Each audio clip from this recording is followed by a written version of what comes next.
Welcome to the IEA Podcast. My name is Matthew Lesh. I'm the head of research here at the IEA. Each week, this podcast will ask a tantalising policy question to a top political and economic thinker. Today's question: what's driving inflation?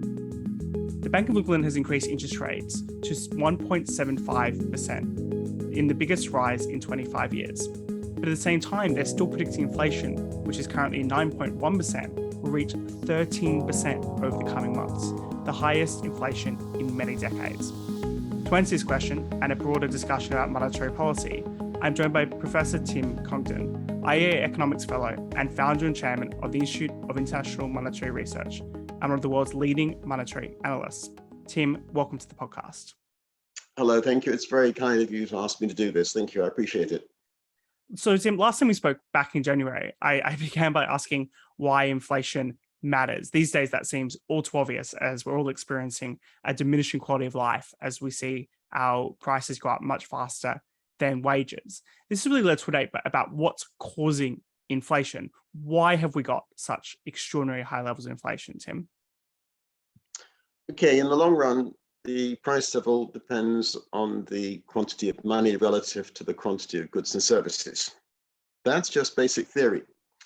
And what it implies is that increases in the price level depend partly on the rate of growth of goods and services, growth of trend output, if you wish, and partly on the rate of growth, the quantity of money.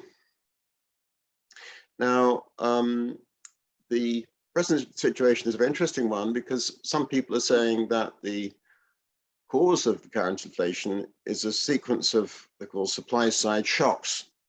Obviously, the rise in oil prices and gas prices, partly tied up with the Ukraine invasion, a whole sequence of other things that all supposed to be rather special and so on last year, and now we're getting a drought and talk of higher vegetable prices. Okay, so that's one point of view.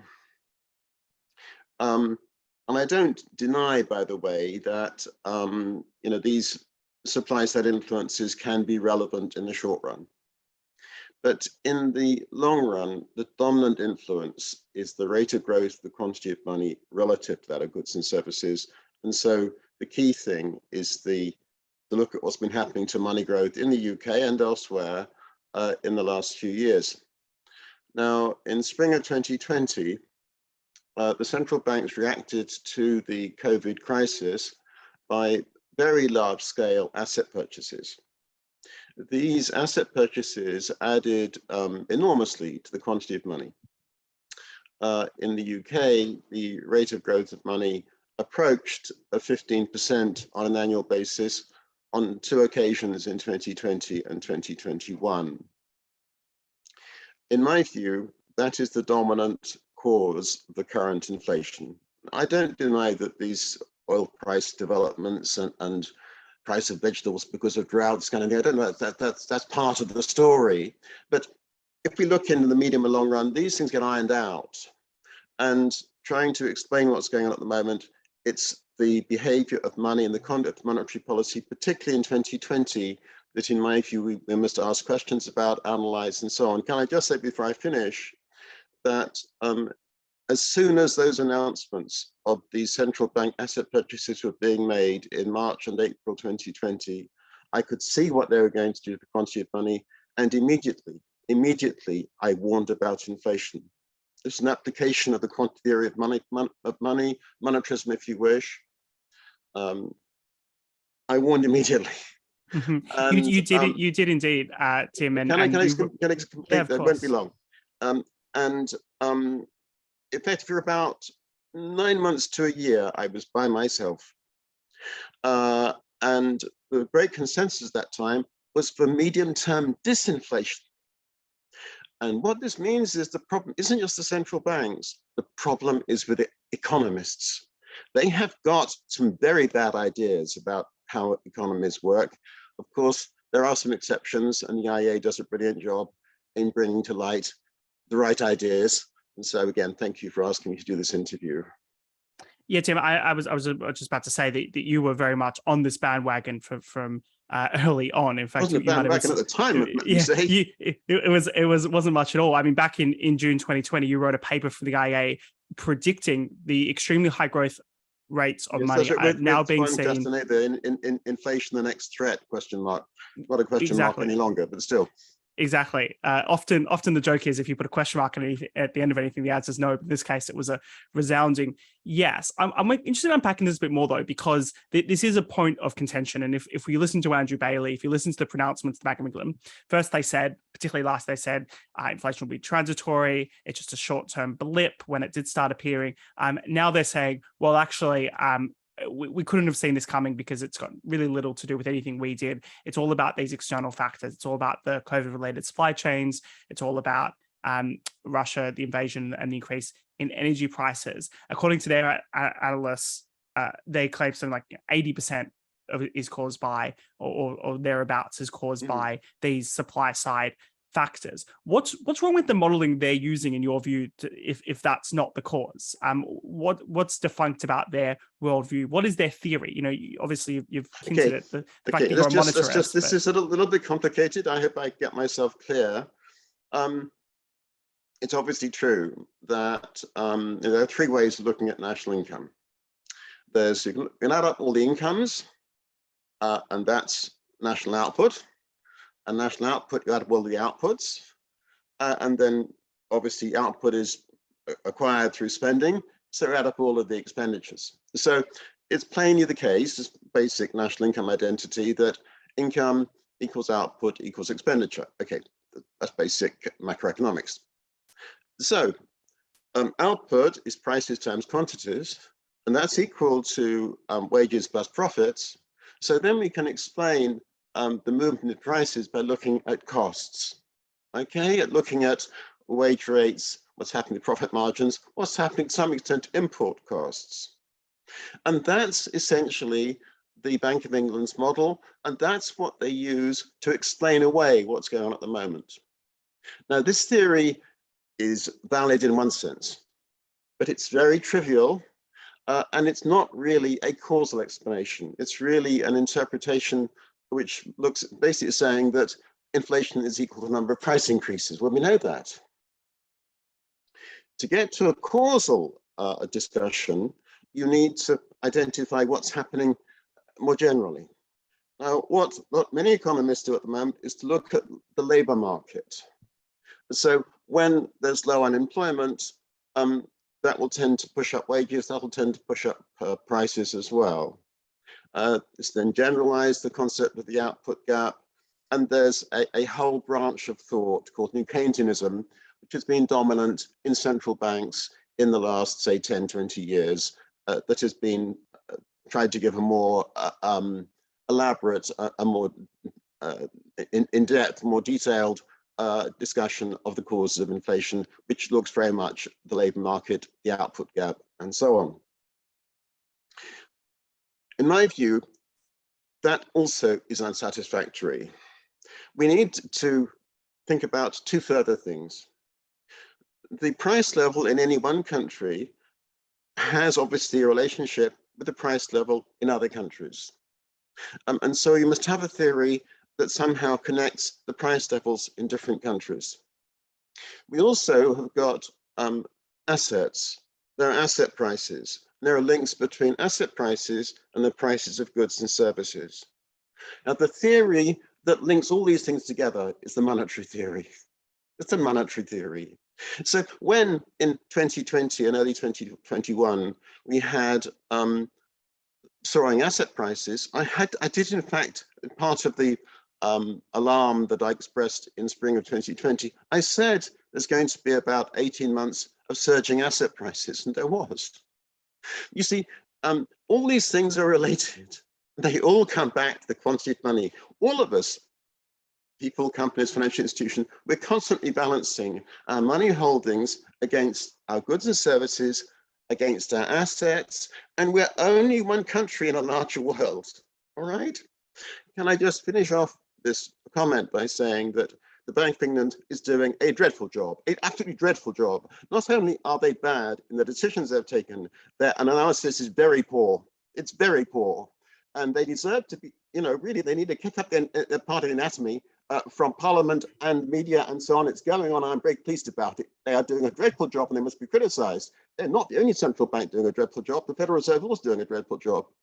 Let me just finish there by saying that some countries in the world didn't go down this route of large asset purchases in spring of 2020, notably Japan and Switzerland, and they've got lower inflation. Most of the big Asian economies didn't go down that route. Inflation bit up a bit, but not very much. So the monetary theory is the correct theory, and I do wish the central banks would wake up and move on from new Keynesianism. So often response to that would be, well, if you're so right about monetary theory and the fact this underlying idea that more money chasing fewer goods leads to higher prices, then why didn't we see similar levels of inflation or even any kind of tick up inflation in the post financial crisis period? What was so different about what happened during COVID that led to inflation that the previous rounds of quantitative easing didn't have that impact, despite the concerns of some that it might be inflationary at the time? It's always vital to look at the quantity of money, and may I just say the correct measure of money.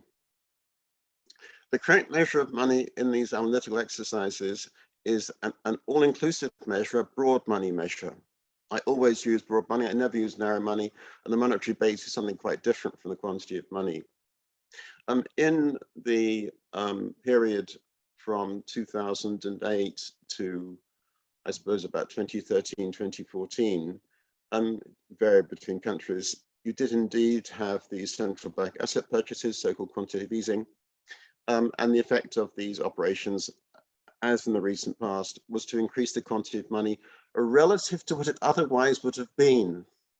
Relative to what otherwise would have been, okay? So in 2007, banks had some problems financing their assets. That was going to dampen down the growth of their assets. That was going to dampen down the growth of their deposit liabilities, which are most of the quantity of money.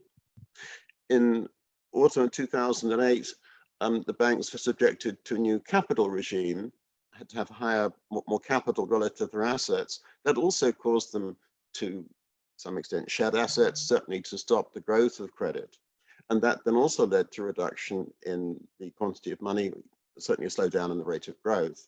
So you had these shocks to the growth of banks' risk assets, mostly loans to the private sector, which going to cause the quantity of money to fall heavily. All right. So I was an advocate of central bank asset purchases, of QE, to offset that so that we'd have positive money growth, and that would then stop the recession, which is indeed more or less what happened. If you look at what actually happened overall with these different influences at work in that period from 2008 to 2013, the growth of broad money in the UK was the lowest it had been since the 1930s. It was about so do you mind just 3% a year. Defining broad and narrow money, because I suspect some of our listeners might not. Can I just finish on this, because it's very important to finish this and get this straight, all right? The growth of broad money in quantitative money, as I regard it, the growth of quantitative money in the 5 years from the Great Financial Crisis, from the Great Recession, was extremely low. And so also was the growth of nominal GDP, so also was inflation. And can I just say, to finish on this, I'll come back to the question about the definitions, that I was right, both after the Great Recession and in analyzing COVID, using the same model. The problem, as they can come back to this, is ruddy economists. They don't use this correct model. And as far as I'm concerned, the model I use is just basic standard monetary economics, goes back to Friedman, goes back to Keynes, goes back to Irving Fisher, goes back to John Stuart Mill, etc. The problem is ruddy modern economists. Okay. Now, you asked this question about different money aggregates. I can come back onto that now, but you may want to widen the subject. I don't know. Yeah, well, I think this is an important point just to clarify in people's minds, which is the extent to which I think we've talked about this before, that the major difference with COVID was that the broad money supply grew, and I suppose, put differently, the money in our bank accounts grew in a different way to post-financial crisis, where while maybe the bank balances grew, but there wasn't a lot of spending power necessarily going to individuals. Okay. there are different concepts of money. Some people think that money consists only of notes, and I suppose notes and coin. It seems an extraordinary notion to me, given that our spending by means of notes and coin is less than 0.5% of our total spending, and certainly far less than that when you allow for asset transactions. Relative to asset transactions, spending notes and coin would be kind of under 0.1% of total transactions, as some people do. There's then a point of view that money is notes and coin plus deposits that we can spend without giving any notice, so-called sight deposits, and that's narrow money. Then there's another point of view, which is that what matters is notes and coin, but they're very unimportant, is all bank deposits, and that's where I come from.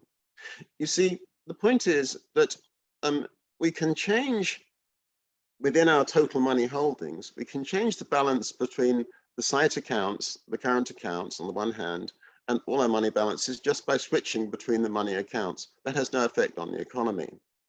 But if we, when I say we, I mean we meaning all of the households, all of the companies, all of the financial institutions of the economy, we have too much money.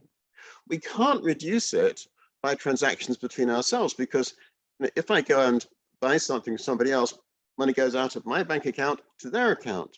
So if we all have too much money, how does equilibrium get restored? It gets restored through a change in the price level.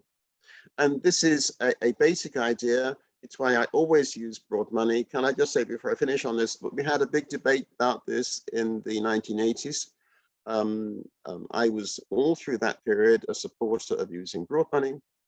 We had a change in 1985, essentially broad money targets were dropped, and we had narrow money targets, sometimes using M0 monetary base, and very weird to me. And frankly, the monetary base targeting, the M0 targeting, was a fiasco. That led to the Lawson boom of the late 1980s, then to the surge in inflation, which frankly ruined the second half of the Thatcher government. So all the way through, consistently for 45 years now, I always use broad money. And can I just say I have been right time and time again.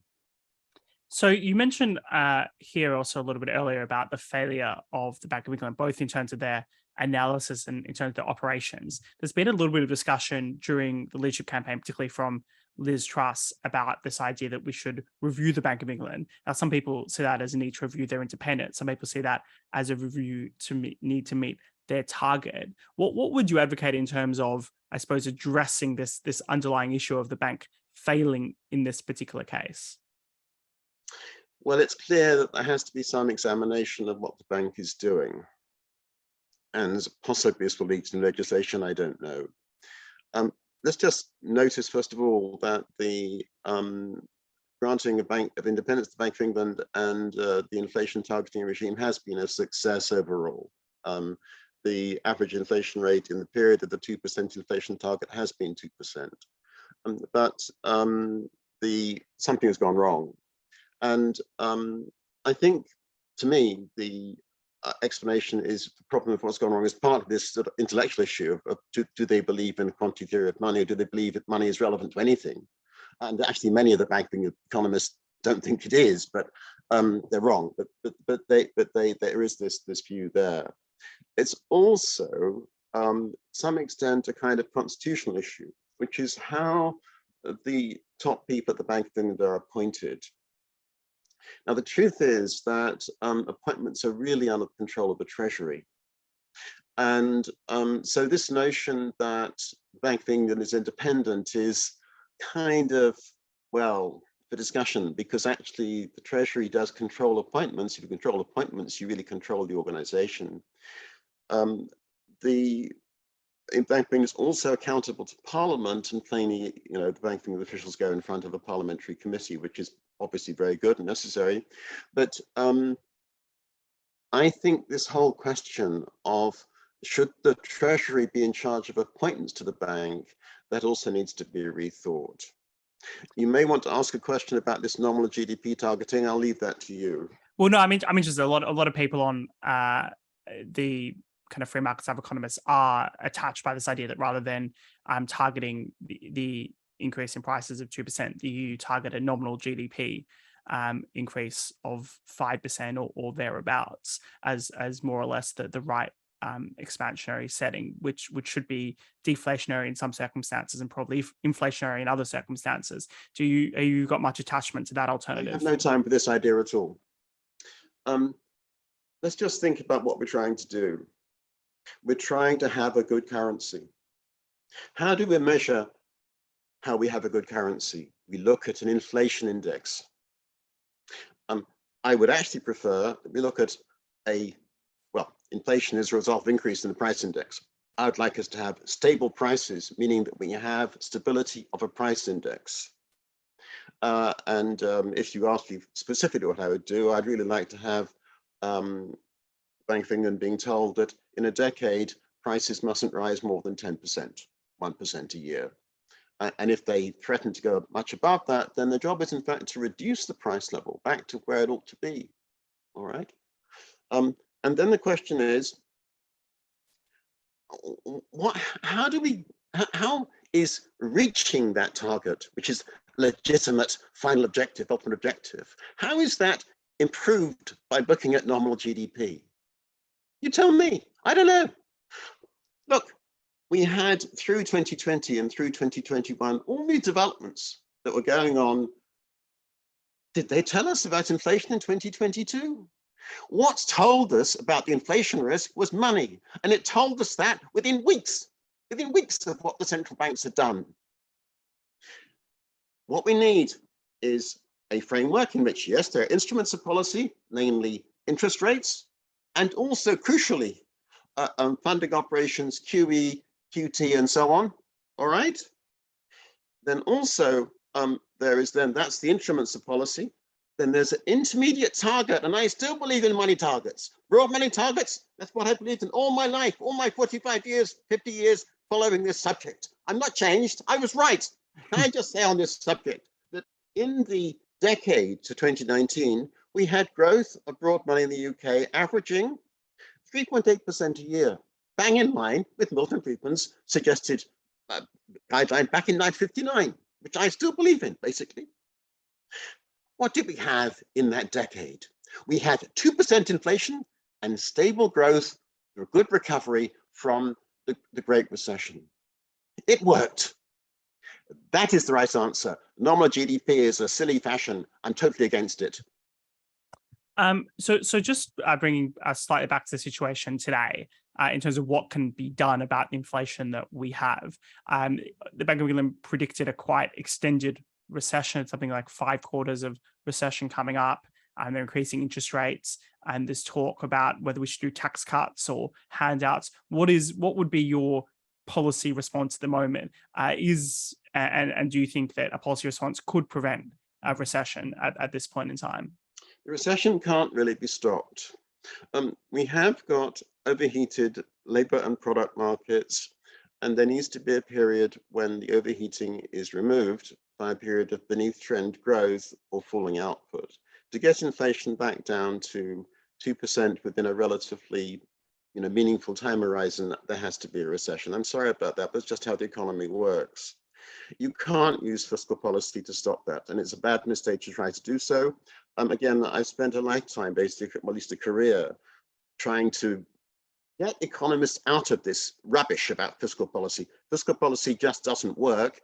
And can I just say it's extremely dangerous in a kind of nation that we have with very low trend growth, maybe 1% a year, to be talking about action that will increase the budget deficit, increase the public debt, and risks a debt spiral. Now, you risk getting into a Greek situation when ultimately what you're doing, and the Greece example was an extreme one, but the debt interest ran out of control. And then to get things, a lot of the debt interest being paid to foreigners, by the way, and then to get the situation back into control, under order there to have a fall of GDP of over 20% and cuts in spending on health and education. No, that is not the right thing to do. We should not be cutting taxes now. We should be aiming for a balanced budget, setting out a medium-term framework to get back to a balanced budget. And can I just, before I finish all this, say that obviously I watch what's going on in the Conservative Party. It's terribly sad. I mean, there are some things that Thatcher stood for. She did not stand for tax cuts, indiscriminate tax cuts in any circumstances. Just no way. She stood for a small state, and may I just, anybody says drop names here, I had remember a conversation with her, just the two of us. This must have been the late, maybe late 1990s, I suppose. She said, the Conservatives are a party of low taxation. We do not promise tax cuts. All right, we do not promise tax cuts. So let me just finish finally. You asked about the Bank of England's forecast. It's far too pessimistic. I don't believe this 13% inflation number is going to be right. It's true there is this big increase in energy bills coming up, but households know that this is coming up. They're going to cut back on spending. That will dampen down inflation elsewhere. So I think 13% is excessive and not necessary, and I don't know how the banking has got that figure. I hope that the recession is going to be a mild one. I hope so. But can I just say before I finish on that front, busts follow booms. Booms are caused by excessive growth of quantity of money above all. It was the Bank of England that was, and other central banks in other countries, may I just acknowledge that actually were behind the money explosion of 2020. Do you think interest rates need to go up further today, or maybe the meeting next month? I noticed the IEA's Shadow Monetary Policy Committee had been recommending for quite some time increasing interest rates, and I think maybe the only time that there's been an alignment between the Shadow Monetary Policy Committee and the Monetary Policy Committee was in the last announcement of 0.5% increase. Do you think that was then enough, or is it just going to have to keep going a little bit higher to dampen down? The important thing is always to look at the growth of the quantity of money. Yeah, I'm just always saying the same thing. I mean, I'm not giving away confidence, but at the Shadow Monetary Policy Committee meetings, I'm very boring. I say, look, we're asked for our views on policy. So I said, look, I'm just in the same position I've been in for 30 years, 40 years. I believe in low and stable growth of quantity of money. All right. So what's happened in Britain in the last few months is that we did have a drop in money growth. Then it's split up again a little bit. And so the last few months annualized about 5%, which is too high. I would be in favor of essentially of using the asset sales program to try and reach a money growth of, say, 3-4% a year. I'm not in favor, actually, of big increases in interest rates. And I think the most important thing is to make sure that we return to low and stable growth of the quantity of money, as we had, as I said, in that decade to 2019. Interesting. So do you think then that there's a bit of a risk that the Bank of England puts up interest rates too much, or they pull in the money supply too much, and that they worsen a recession because then they're not listening to the right signals? Right. I mean, I just I do a monthly email to people who follow the Institute of International Monetary Research, and in my last one, I put down two charts. One was of the relationship between money growth and the growth of real GDP. That's real money against real GDP, and there was a relationship. Okay, so often rather a poor one, but there was a relationship. If you compare real GDP with the Bank of England's policy rate, there's no relationship, none at all.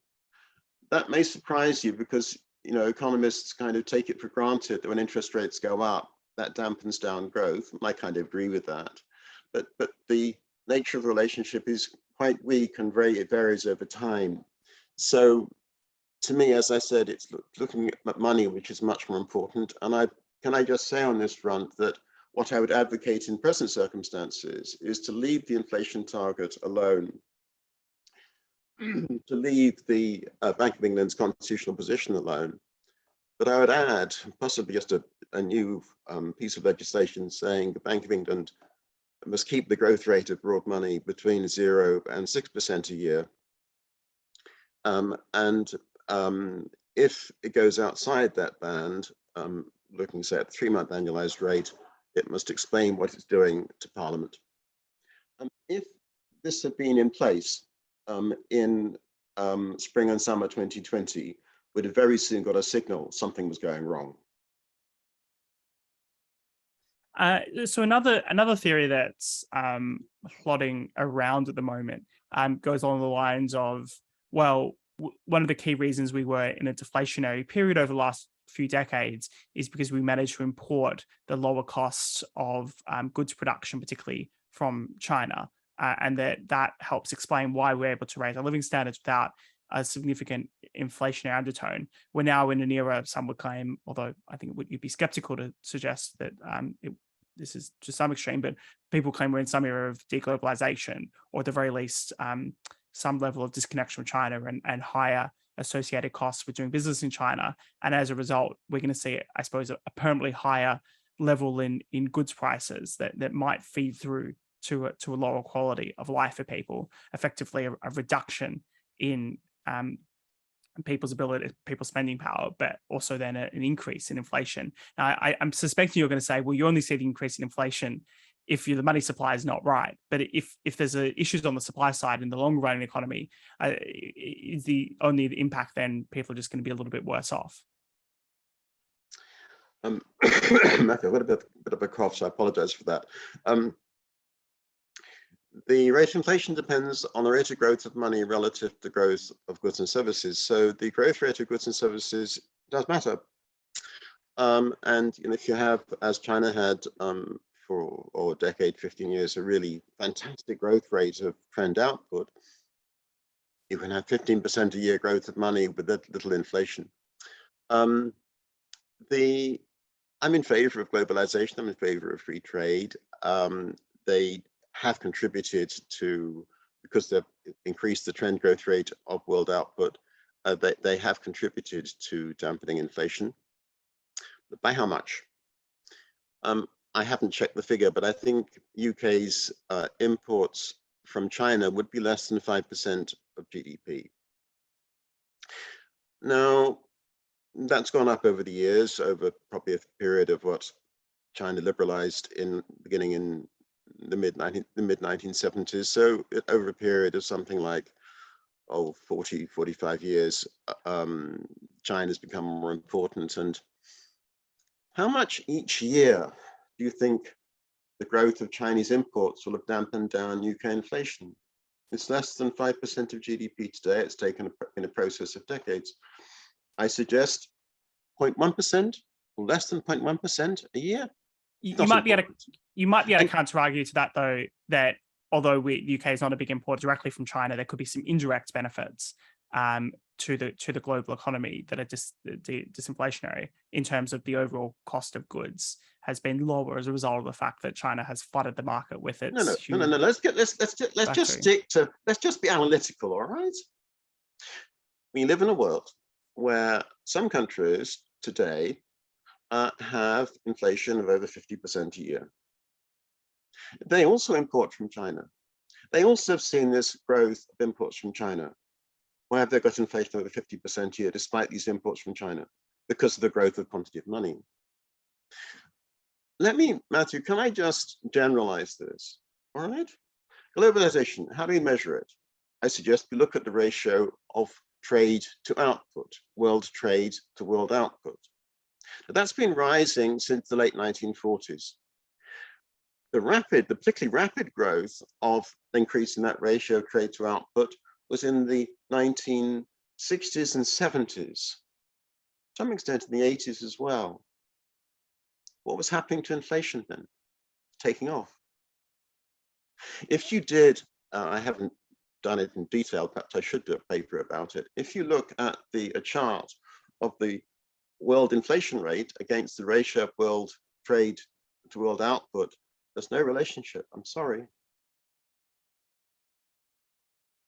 Well, intriguing. Well, I think we might wrap it up there, Tim. I think it's been a fascinating discussion, getting to the core of a really much deeper understanding. Let me just emphasize, I'm in favor of free trade. And I do wish, that what's going wrong in China at the moment is not really, China, one welcomes them and would be nice to have them as more actively involved in working with the West. The problem is that Deng Xiaoping has been replaced by this ghastly man, Xi Jinping, I do wonder actually how long he's going to be there, because I should imagine there are many people in China who are totally fed up with the man. And so, we don't really, we can't speculate about these autocracies, but he's a ghastly man, and he's doing a lot of harm to China as well as to relations between China and the West. One final thing, actually, that I do wish the Indians would liberalize their trade. Was the reason why China took off faster and really made grounds relative to India was actually the Chinese went very much in the free trading route under Deng, and then the Chinese leaders in the following 20 years. But under Xi, everything's going the other way. Yeah, I think India did have a bit of liberalization, but unfortunately they never quite went as far. But then they come and go a bit, and they haven't. The Indian elite, I'm afraid, they picked up many of their bad habits from the British. They haven't gone down this economic liberalism, free trade routes at all. There isn't really a strong intellectual tradition in India of this sort. Yeah, I think that's right. Well, I think we might just wrap it up there at what has been a very fascinating conversation, ranging from the failure of the Bank of England and reconsidering whether or not to reconsider their mandate, to the impact of tax cuts and global trade and all sorts of different issues. So thank you very much for your insights, and look forward to speaking to you again soon. Matthew, thank you again. Thank you.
Well, if you enjoyed that conversation, why not watch one of these other videos? And while you're here, remember to hit the subscribe button and the notification bell. That way, you'll never miss out on a single IEA broadcast.